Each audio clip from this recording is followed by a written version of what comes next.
महोबा जनपद के पनवाड़ी कस्बे में यादव और ओबीसी मतदाताओं को भाजपा प्रत्याशी के पक्ष में करने के लिए मध्य प्रदेश के मुख्यमंत्री डॉक्टर मोहन यादव एक जनसभा को संबोधित करने पहुंचे। निर्धारित समय से तकरीबन 2 घंटे देरी से पहुंचे मध्य प्रदेश के मुख्यमंत्री ने अखिलेश यादव पर तंज करते हुए कहा कि डूबते हुए जहाज कांग्रेस पर अखिलेश सवार हो गए हैं। उन्हें तो उगते हुए सूरज के साथ गठबंधन करना चाहिए था, लेकिन भाई साहब ने गलती कर दी। यही नहीं, उन्होंने राहुल गांधी पर भी हमला बोला है। उन्होंने इस लोकसभा चुनाव को भगवान कृष्ण के मंदिर के लिए अहम बताया और कहा कि श्री राम की तरह भगवान कृष्ण मुस्कुराएं, इसलिए भाजपा को वोट करें। यही नहीं, उन्होंने भगवान कृष्ण और सुदामा की दोस्ती का उदाहरण देकर यादव और ब्राह्मणों के साथ को बहुत पुराना बताया है। दरअसल आपको बता दें कि महोबा जनपद में 5वें चरण के मतदान को लेकर सत्ता दल ने अपनी पूरी ताकत झोंक दी है। बीजेपी के प्रत्याशी पुष्पेंद्र सिंह चंदेल के समर्थन में जनसभा करने जनपद के पनवाड़ी कस्बे पहुंचे मध्य प्रदेश के मुख्यमंत्री डॉक्टर मोहन यादव ने भाजपा प्रत्याशी के पक्ष में ओबीसी खासकर यादव मतदाताओं को करने के लिए जनसभा में लोगों से अपील की। मध्य प्रदेश की सीमा से लगे महोबा जनपद में आयोजित इस जनसभा में मध्य प्रदेश के मुख्यमंत्री को सुनने के लिए हजारों की संख्या में लोग पहुंचे थे। अपने हेलीकॉप्टर से पहुंचे डॉक्टर मोहन यादव ने अखिलेश यादव पर सीधा तंज किया। बिना नाम लिए उन्होंने कहा कि भाई साहब ने डूबते जहाज कांग्रेस से राजीनामा कर सीटों का बंटवारा किया है। डूबते जहाज कांग्रेस में जाकर बैठ गए हैं, वह तो वैसे ही डूबने वाला है। जिसने पूरे देश से कांग्रेस को डुबो दिया, उससे गठबंधन किया है। गठबंधन करो तो चलती हुई गाड़ी से होते उगते हुए सूर्य को नमस्कार करना तो हमारी संस्कृति है। उन्होंने तो भाजपा से हाथ मिलाना चाहिए था। मैं तो धन्य मानता हूं मुलायम सिंह यादव को, जिन्होंने मोदी को फिर से प्रधानमंत्री बनने का आशीर्वाद दिया था। जब तक उनके हाथ में ताकत थी, उन्होंने कभी डूबते हुए हारने वाली पार्टी से कभी हाथ नहीं मिलाया था। मैंने तो वो सभाओं में भी कहा था, अरे गठबंधन ही करना है। भाई साहब को जिनने यहाँ राजीनामा करके सीटें का बंटवारा कराओ, तो डूबते जहाज में क्यों बैठो भैया? वो तो वैसे ही डूबने वाले हैं, जिन्हें पूरे देश से कांग्रेस को डुबा दिया, उससे गठबंधन करो। अरे गठबंधन करो चलती हुई गाड़ी से, उगते हुए सूर्य को नमस्कार करो। हमारी संस्कृति इसके लिए जानी जाती है। भाजपा से हाथ मिला दे। मैं तो धन्यवाद देना चाहूंगा मुलायम सिंह जी को, जिन्होंने उस समय मोदी जी के लिए भविष्य की शुभकामना दी थी।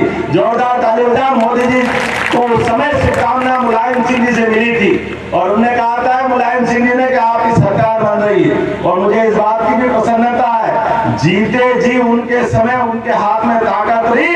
एक बार इन हारने वाली डूबने वाली पार्टी से कभी हाथ नहीं मिलाया उन्होंने। उन्होंने कहा कि जब अयोध्या में राम मुस्कुरा रहे हैं तो फिर कृष्ण कन्हैया ने क्या बिगाड़ा है? उन्हें भी मुस्कुराना चाहिए। यह चुनाव कृष्ण कन्हैया के लिए है।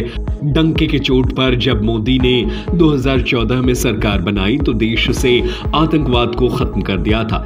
दूसरी बार उन्होंने वादा किया कि सरकार बनी तो धारा 370 सहित सांस्कृतिक और धार्मिक अनुष्ठान सुचारू हो जाएंगे। आखिरकार 5 साल के अंदर मुकदमा भी निपटा, फैसला भी आया, पूजन भी हुआ और अब मंदिर बन चुका है। अब सरकार बनेगी तो डंके की चोट पर मथुरा में भगवान कृष्ण भी मुस्कुराएंगे। तब वह गौरवशाली क्षण हम सब के लिए होगा। जब राम मुस्कुरा रहा है, भगवान मुस्कुरा रहा है, विश्वनाथ मुस्कुरा रहा है, तो कृष्ण कन्हैया ने क्या बिगाड़ा? उनको मुस्कुराना चाहिए कि नहीं मुस्कुराना चाहिए? ये डंके की चोट आवाज आना चाहिए कि नहीं मथुरा के लिए? बोला कृष्ण कन्हैया लाल की।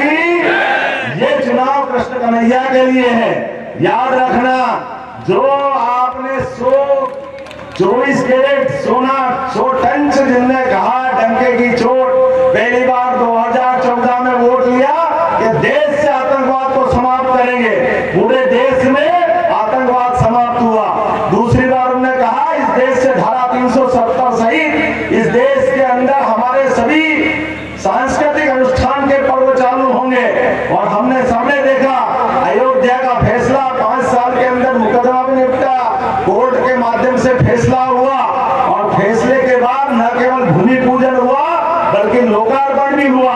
और उम्मीद करेंगे आने वाले समय में ये सरकार बनेगी तो डंके की चोट अपना भगवान कृष्ण भी मुस्कुरा मुस्कुराएंगे मथुरा के अंदर, तो हम सबके लिए वो गौरवशाली क्षण होगा जिसके लिए हम और आप जी रहे हैं। ये नए बनते इतिहास में आप भी आगे बढ़ो, हम भी आगे बढ़े। यही नहीं, उन्होंने भगवान कृष्ण और सुदामा की दोस्ती का उदाहरण देते हुए कहा कि भगवान कृष्ण की और ब्राह्मण की 5000 साल पुरानी दोस्ती है। इस बात को भूलो मत, यह हमारा पुराना समय आ गया है। भगवान कृष्ण जब युद्ध करने गए तो परशुराम ने उन्हें सुदर्शन चक्र देखकर जीवन भर के लिए मित्रता अमर कर दी। ऐसे कई प्रसंग हैं जो यादवों और ब्राह्मणों की मित्रता को दर्शाते हैं। भगवान कृष्ण है, जहाँ सुदामा से उनकी दोस्ती हुई, चिंता मत करना बेटी जी, भगवान कृष्ण और ब्राह्मणों की 5000 साल पुरानी दोस्ती है। अपने इस बात को भूलो मत, ये हमारा पुराना समय है। और भगवान कृष्ण जब युद्ध करने गए तो परशुराम जी ने उनको सुदर्शन चक्र दे करके जीवन भर के लिए मित्रता अमर कर दी। ये भगवान कृष्ण का जाना पाओ का इतिहास है। एक नहीं, ऐसे कई प्रसंग है जिनको हम अपने बीच में याद रखना चाहिए। यही राहुल गांधी के सरकार बनने के जवाब में उन्होंने राहुल गांधी पर प्रहार करते हुए कहा कि जिन्हें प्रत्याशी बनाने के लिए आदमी नहीं मिल रहे हैं, वह सरकार बनाने की बात कर रहे हैं। राहुल गांधी कह रहे हमारी सरकार आएगी तो गरीबों को खटाखट पैसा देंगे, अग्निवीर योजना को पार करेंगे। जिनके पास खुद के प्रत्याशी खड़े करने के लिए आदमी नहीं मिल रहे, वो सरकार बनाने का सपना कैसे देखेंगे?